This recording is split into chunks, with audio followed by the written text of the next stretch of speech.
इधर हाईकोर्ट ने मांगी सरकार से बाहुबलियों की आपराधिक कुंडली। उधर ब्रजभूषण शरण सिंह ने बड़ी बात कही, असले पर दिया ऐसा तगड़ा बयान, अफसरशाही देखकर हैरान। खुलेआम असला लेकर बयान ने सबको डराया। राजा भैया धनंजय सिंह से लेकर अब्बास अंसारी चौकी।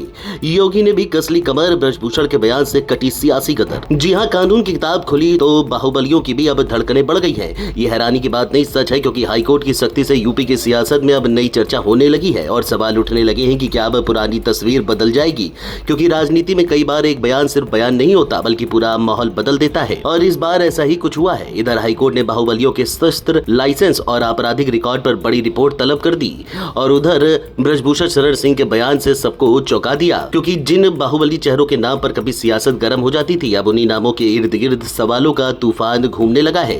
और सबसे बड़ी बात यह है कि इस पूरे घटनाक्रम ने एक बार फिर योगी सरकार के कानून व्यवस्था मॉडल और पुराने राजनीतिक समीकरणों की चर्चा तेज कर दी है, जिसके बारे में आपको सब कुछ इस वीडियो में बताते हैं।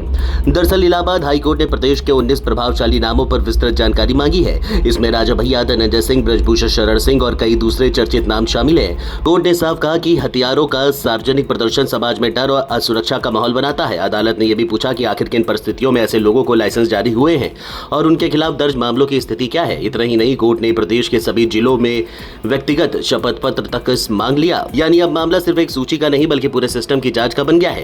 लेकिन इस बीच बलरामपुर पहुंचे ब्रजभूषण शरण सिंह ने ऐसा बयान दे दिया जिसने सियासी गलियारों में नई चर्चा छेड़ दी। उन्होंने कहा कि इसमें किसी को दिक्कत नहीं होनी चाहिए, ये सामान्य प्रक्रिया है।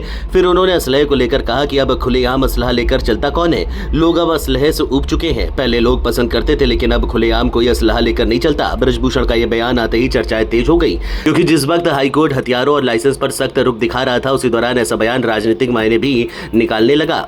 अब सियासी चर्चा यहां से और गर्म हो गई, क्योंकि यूपी में योगी सरकार लगातार कानून व्यवस्था पर सख्ती का संदेश देती रही।